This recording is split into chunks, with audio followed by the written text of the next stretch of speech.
Safety means investment. Safety means investment. Safety means investment. Safety means investment. Safety means investment.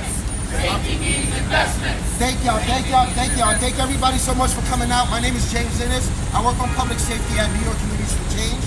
And first, thank you all for coming out so much. Second of all, I want to explain to everybody who we all are, right? We are all New Yorkers.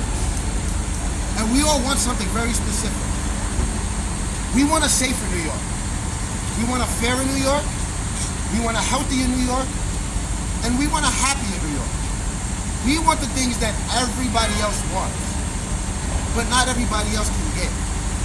We want stable housing, good schools, good jobs, safe streets, affordable health care, and the peace and comfort to pursue our dreams.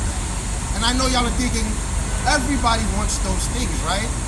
But the difference between us and everybody else is we want those things for everybody, for every New Yorker, not just some New Yorkers.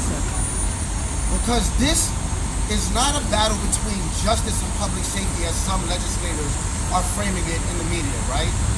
This battle is actually between us and redefining public safety in the public sphere so that it includes all New Yorkers and all Americans.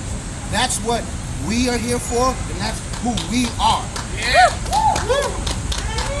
Everybody deserves to be safe, and lawmakers must make deep investments and sweeping policy changes to improve public community safety and not double down on a system of injustice that perpetuates poverty, inequity, despair, which are all the conditions and the foundations that lead to insecurity and then violence. We can't follow Governor Hochul, whose office we're in front of right now, by the way.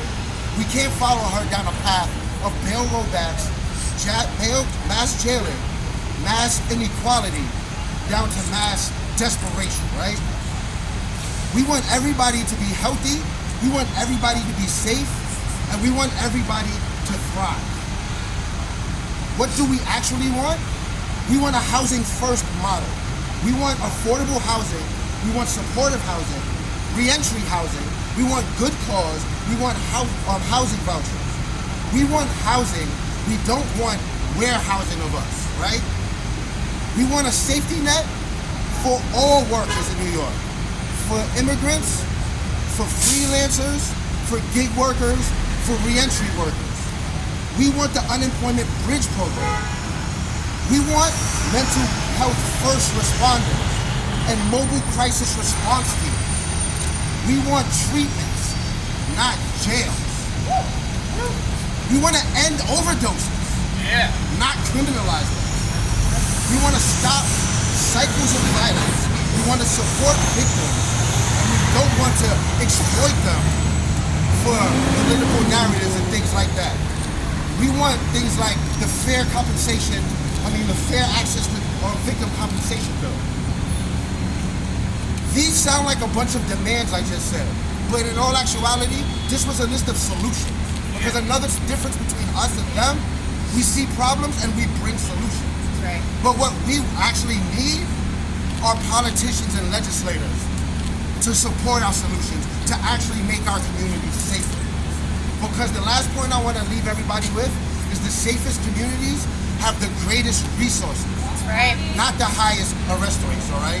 Resources are the key to public safety, not mass incarceration, which is all, at the end of the day, racist and just an extension from the racist and unfair and ineffective war on drugs, right? Those are the things that make us different from them. And those are the things we are out here fighting for right now, and we are not gonna stop until we get those things. So I thank y'all for listening to me, and I'm gonna bring up the first speaker right now. So everybody just make some noise for my friend Milton Perez from Vocal New York. I was in the mic. Can y'all hear me? Yeah. Check my check. All right. Greetings. My name is Milton Perez. I'm from the Bronx, Puerto Rico. I'm a member leader in Vocal New York's Homelessness Union. And actually, this month, about 3 years ago, is the first time I heard a vocal and this type of thing, advocacy, activism. So it's been 3 long years, but 3 insightful years because I learned a lot. I spent over 5 years in the shelter system, and that's a place that nobody really needs to be. So we need to pass good cause eviction. You don't want people going into the shelter system, especially now. So we need to pass good cause eviction, and and we need good cause eviction with HABP, the Housing Access Voucher Program, which is a statewide voucher. So that means that people from upstate, I've had family upstate that had to move back to the city because they don't have the type of help that we do. Even though, you know, things are not great in the city, it's better than being upstate because they have little to no help. So the Housing Access Voucher Program will include people from upstate, people from the city. In my experience in the shelter, I met a lot of people that have been in the city 20, 30, 40 years, but because they have some issues with a green card or documents, they don't get any help. So people spend years upon years with getting no help. People are elderly with health issues. The Housing Access Voucher Program will include them. So people have an opportunity to get housing. I mean, it's been 3 long years, HABP, and I got it memorized now. And it has to happen, you know, with everything that's going on, it has to happen. We have to do something that, you know, push us forward. We've been stuck on stupid for what, 10, 15 years, the same issues. You know, the shelter system keeps growing and growing. You know, billions upon billions being invested in the shelter system. Let's do something that will help people get out of the shelter. So I'll keep it short and just say good cause eviction, HABP, Housing Access Voucher Program. Thank you much.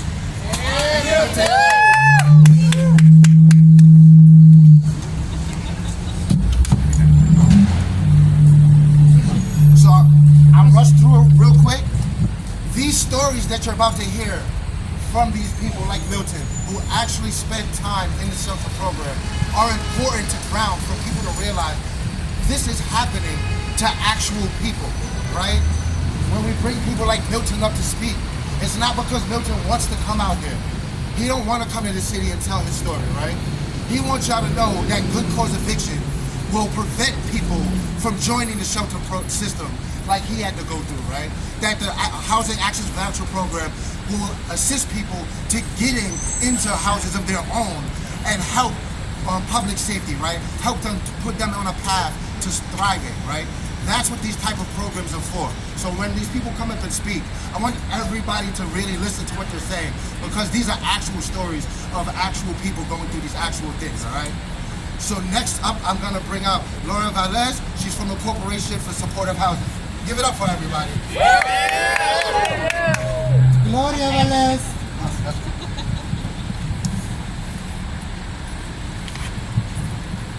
Hi everyone, I am Lauren Velez and I'm the Associate Director for New York at the Corporation for Supportive Housing, or CSH.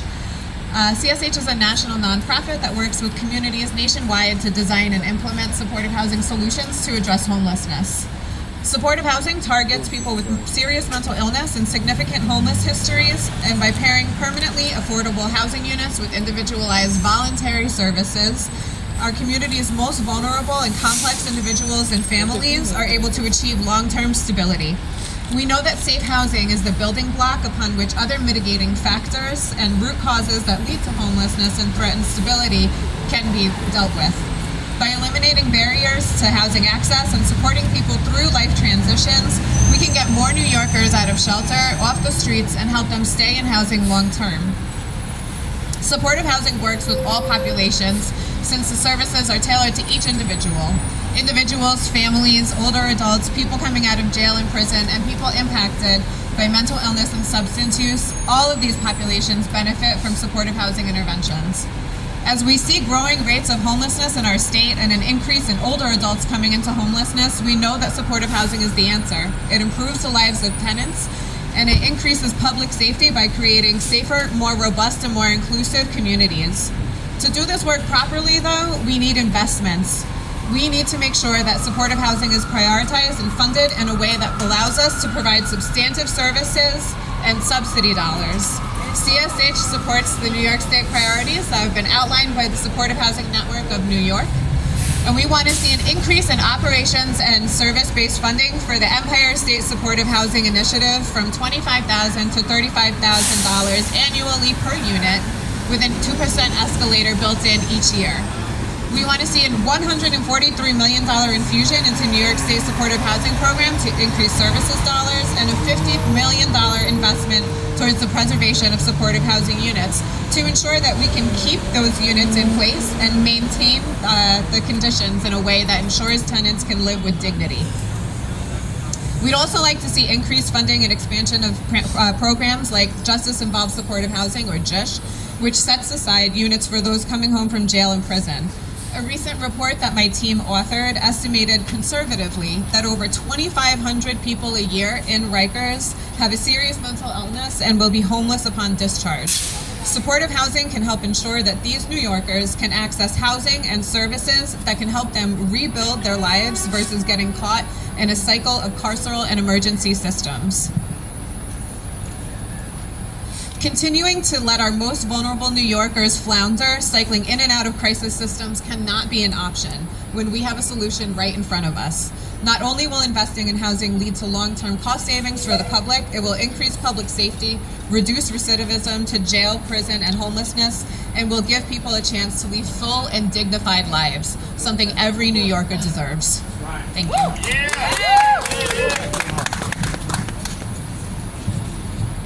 So we just had two speakers speak, right?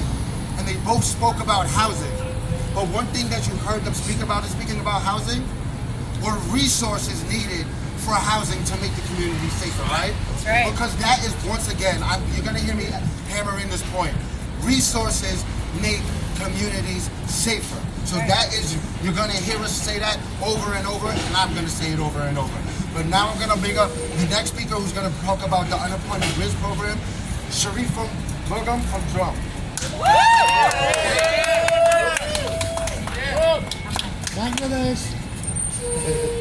Hi everyone. I want to give a short brief about Sharifun Begum. Sharifun Begum is a member and leader for Drum Bronx base, and she is actively work with Excluded Worker Fund, Unemployment Bridge, and she is an active member of Housing Justice Committee, our Bronx committee base, Drum Housing Justice Committee, and she is an excluded worker. So she wants to talk about her own life, how its impact, and what actually we need for our public security. She will speak in Bangla, and I will try to interpret her speech. Oh, beautiful. আমার নাম শরীফুন নাহার বেগম। আমি একজন drum member. আমার দুইটা বাচ্চা আছে। আমি এবং আমার স্বামী মিলে আমাদের 4 জনের পরিবার। বর্তমানে গত মহামারীর সময় থেকে আয়ের চেয়ে ব্যয়ের পরিমাণ অনেক বেড়ে গেছে। My name is Sharifun Begum. I have 2 children. Me, my husband, and 2 children. We are 4 members in our family. The current situation is whatever our income, but the expenses is more than that. বর্তমানে বাসা ভাড়া, খাদ্যদ্রব্য ক্রয় এবং বিভিন্ন প্রয়োজনীয় জিনিস manage করা সবার পক্ষে সম্ভব হচ্ছে না। অনেক কঠিন হয়ে গেছে। এই কঠিন জীবন চালিয়ে উঠতে অনেকে হিমশিম খাচ্ছে। Currently, it's impossible to survive with our regular basic needs, and we actually cannot. This is very critical and hardship for our life. তাহলে আমরা যদি চলতে নাই পারি বর্তমান অবস্থার সাথে, খাবার কিনতে, ঘর ভাড়া পে করতে, বিভিন্ন কিছু যদি আমরা না পারি, তাহলে একসময় আমরা অপরাধের দিকে ধাবিত হব। If we cannot survive our lives, if we cannot, get our basic needs, then maybe we can go for crime, whatever the mainstream call is crime, but we don't feel it's crime. জন্ম থেকে কেউ অপরাধী হয়ে জন্মগ্রহণ করে না। অপরাধ করার জন্য অনেক কারণ থাকতে পারে, পরিবেশ পরিস্থিতি মানুষকে এমন করে দেয়। Nobody born in as a criminal, but the situation actually moves them to do such kind of things. আমি একজন মনীষীর একটি উক্তি এখানে তুলে ধরলাম, যে দেশে ক্ষুধার যন্ত্রণায় মানুষ খাদ্য চুরি করে সে চোরকে না ধরে দেশের সরকারকে জবাবদিহি করাই উচিত এমন পরিস্থিতি তৈরির জন্য। I want to share a statement from an intellectual person of our country, the country who cannot feed their citizens or their residents. It is the crime for the government, not the actually that citizen. তাই আমাদের দাবি governor Kathy হুকল এর কাছে শুধু অন্যান্য budget কমিয়ে শুধু পুলিশের বাজেট বাড়িয়ে অপরাধ দমন করা যাবে না, মূল গোড়ায় যেতে হবে। Our demand to Kathy Hochul, she has to look about the main cause of crime, not to look at the surroundings. আমাদেরকে আমাদের জন্য নিশ্চিত আবাসন, চাকুরি, খাদ্য, শিক্ষা, নিরাপত্তা, চিকিৎসা ইত্যাদি সঠিক ব্যবস্থা করতে হবে। We need our job security, our food, our treatment, our healthcare, our housing. আমি মনে করি এই ব্যবস্থা যদি সঠিকভাবে পালন করা হয় তাহলে অনেক অপরাধ কমে যাবে। I think if she take care these things properly, then crime automatically goes down. অপরাধকেও খুঁজতে হবে, অপরাধের কারণও খুঁজতে হবে। মানুষকে এটা কি হোক, মানুষের মেহনতি মানুষের জয় হোক, ইনকলাব জিন্দাবাদ। সবাইকে ধন্যবাদ জানিয়ে আমি আমার বক্তব্য এখানে শেষ করছি। মেহনতি মানুষের জয় হোক, ইনকলাব জিন্দাবাদ। সবাইকে ধন্যবাদ। Okay. We actually want to secure all the documented and undocumented folks for their job security and everything. I want to say that we want victory for the working class folks, and I want to say Inqilab Jindabad, Biplab Dirghobojibhi Hok. Thank you, everyone.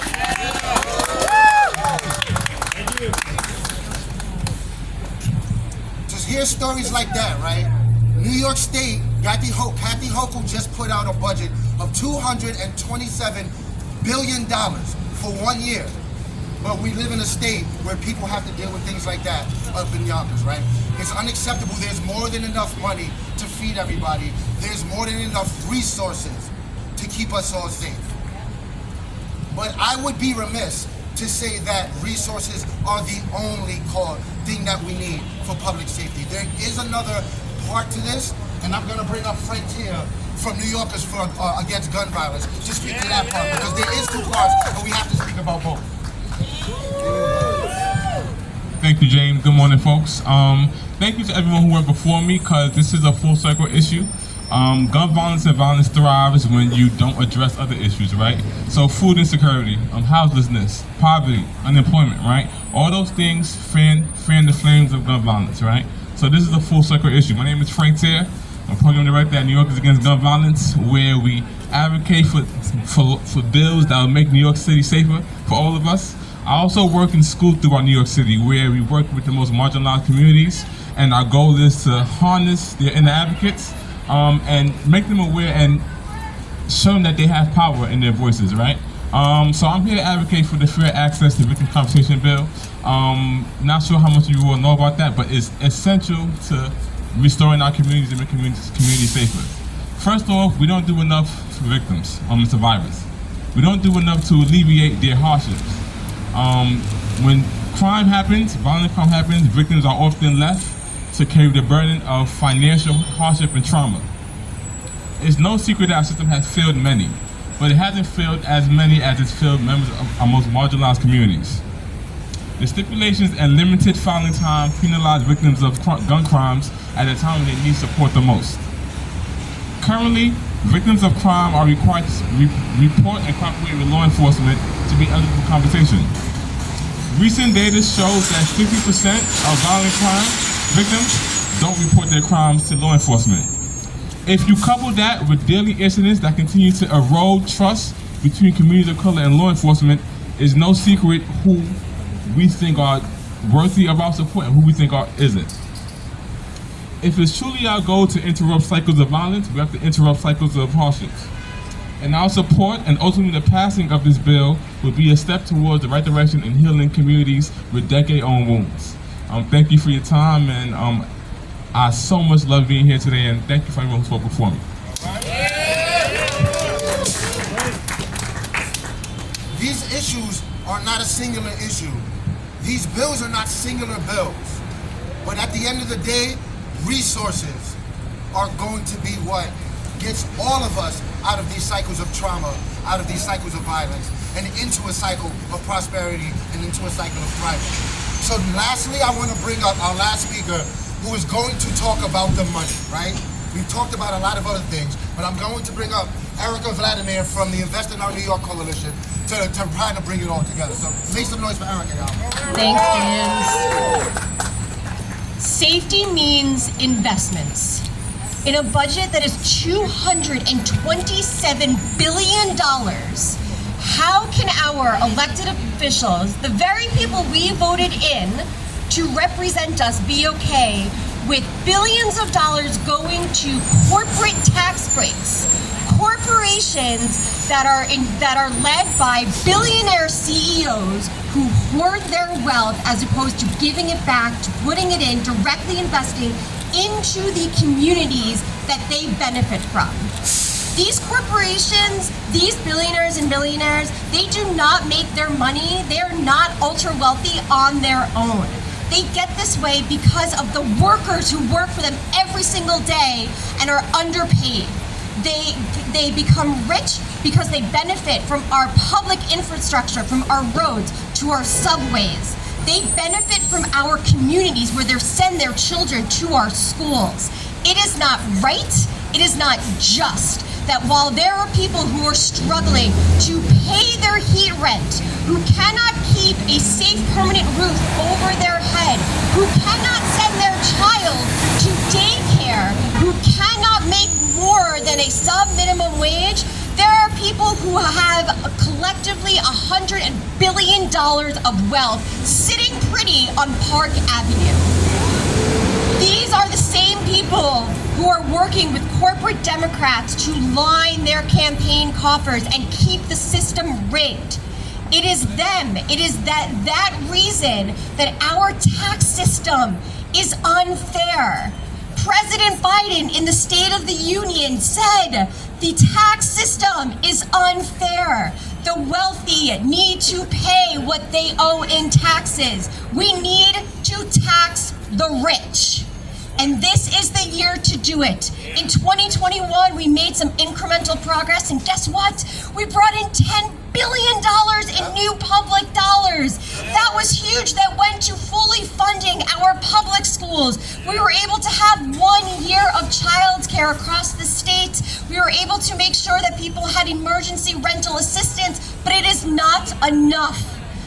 While people continue to struggle, there are billionaires and corporations that are making profit hand over fist. And the Invest in Our New York Coalition campaign is so proud to stand with y'all to fight for the public dollars that we deserve. We can make corporations finally pay what they owe to New York from the profits that they make every single year. We can make sure millionaires and billionaires pay what they owe to their communities, so everybody, not just the millionaires and billionaires and their families, can be safe, can be healthy, and can thrive. Thank you. So I got a little bit of bad news, everybody. I lied. That's not the last speaker. So I stepped to the side, and we are fortunate to have Renee Trotman from Assembly Member Latrice Walker's office come and say a few words because we really appreciate it. Oh, look at that. Hello everyone, my name is Renee Trotman. Good morning. As stated, I'm here for Assemblywoman Latrice Walker, who unfortunately had an emergency this morning. So So please continue to keep her mom, Emma Walker, in your prayers. I will now read her remarks. Assemblywoman Latrice Walker represents New York State's 55th Assembly District, which includes the storied neighborhood of Brownsville, where she was born and raised. Thank you to the advocates of the hard-working organizations who came together to demand greater investments in our communities, greater investments instead of more police, greater investments instead of more Black and brown people being carted off to jails and prisons, greater investments in violence interruption instead of annual threats to roll back the important gains New York State made with bail reform. I came here today as a New Yorker who wants to be safe in her own community. Like each and every one of you, I want to make it home and hug my loved ones and walk on my block without being assaulted. Believe it or not, we don't need to fill our jails to make our neighborhoods safe. We can protect people's civil rights and have public safety at the same time. I have somewhere to sleep tonight, but that means nothing until we all have stable housing. We don't all have affordable health care. We don't all have access to good schools. I won't stop fighting until we all have what we need. There are countless New Yorkers who wear the albatross of poverty. Many of them have mental health issues. Some in the city want to lock them up for committing crimes of poverty instead of addressing the root causes. Some want to cart the mentally ill off to shelters against their will. What if we invested more resources into our social service agency alternatives to incarceration, supportive housing, mobile crisis intervention, or substance abuse treatment? We have to address the conditions that led to crime in the first place. Before I go, let me address the persistent battle over bail reform. We successfully reduced pretrial jail populations without seeing an impact on crime.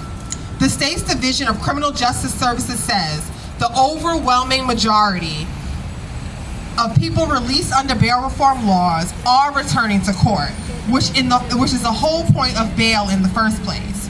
But here we go. Governor Hochul in her recent budget address said she wants to eliminate the least restrictive means standard in New York State. The jail population in New York is nearly 75% Black and brown and Latino people. The governor's plan will only ensure that more Black and brown people are sent to jail pre-trial. And it will ensure that more Black and brown people will die on Rikers Island. This is not the future I want for New York. This will take us backwards towards a time when on any given day there were more than 25,000 people were detained in New York City jails alone. Without the least restrictive means standard, judges will be free to set bail for whatever reason they want. It would also create an arbitrary nature that opens the door to judicial bias. It opens the door to unspoken dangerousness standard. It will open the door to the kind of torture suffered by Kalief Browder. This is not the kind of future I want for New York. I want a New York that invests in its people instead of incarceration. I want an equitable New York, not one that punishes Black and brown people with perpetual punishment. I want a safer and more equitable New York for everybody. And Assemblywoman Latrice Walker will not stop until we get it.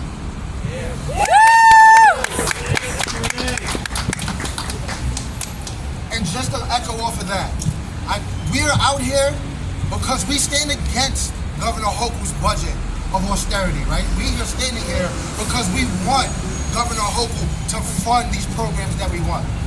And I'm also proud to say that we do have legislators in Albany, like Assemblymember Latrice Walker, who are co-sponsors on the bills, who are championing some of these bills to get these things across for us. What we need from everybody from Buffalo to Brooklyn is to get their legislators to fight these battles with us like Assemblymember Latrice Walker does. So everybody, I want y'all to give it up real quick for Latrice Walker. When our advocates do come out and they do fight for us, we do need to give it up for our advocates in that way as well. So lastly, ready? I'm gonna bring up one last person to speak. She's gonna speak about the Unemployment Bridge Program. She's also gonna do it in Spanish. Her name, I'm gonna say her name wrong, I'm so sorry.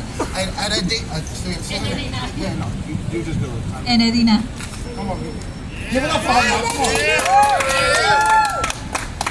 Buenos días a todos, mi nombre es Enedina Mejía, pertenezco al grupo de Mujeres Unidas de Trabajadores de Yonkers.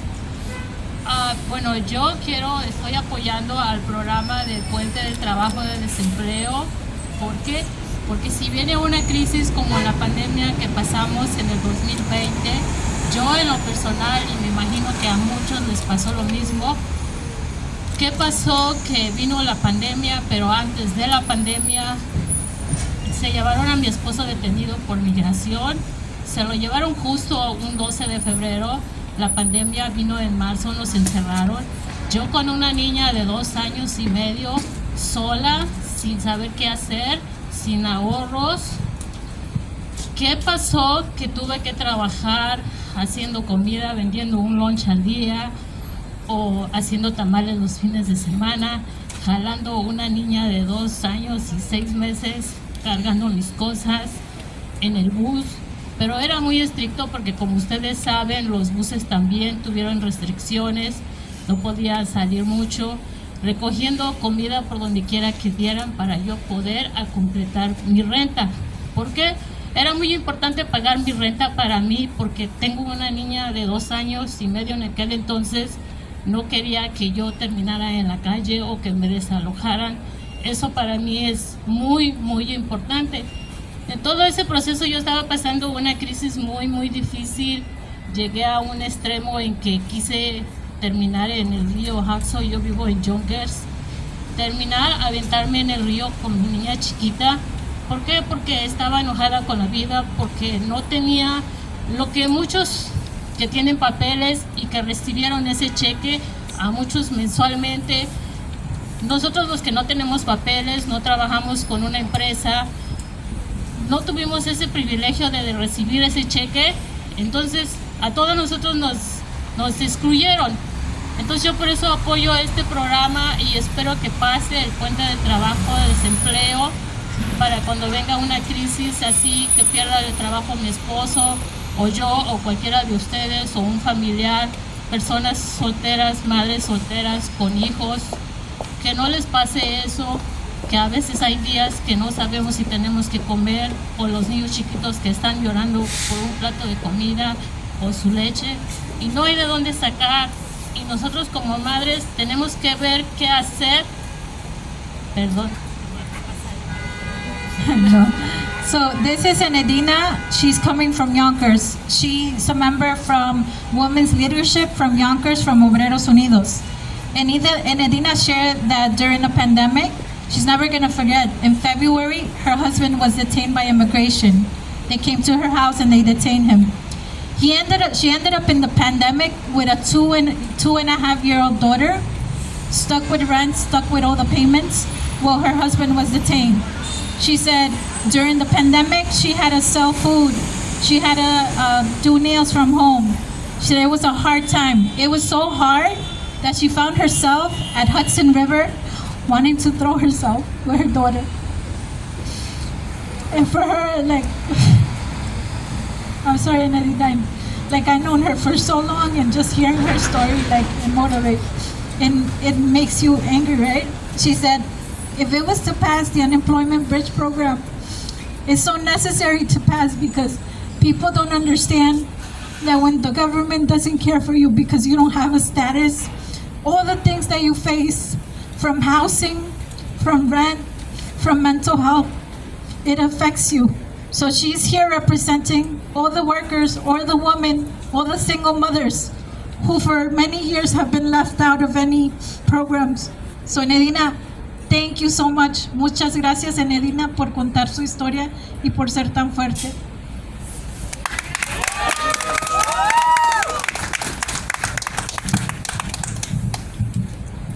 These are real stories. These are real people. This is happening. This is not just something abstract on social media. We do not come out here because it's fun. We come out here because people's lives are really at stake. All right, everybody? Good cause, HAVP, Unemployment Bridge Program, fair access to victim compensation bill.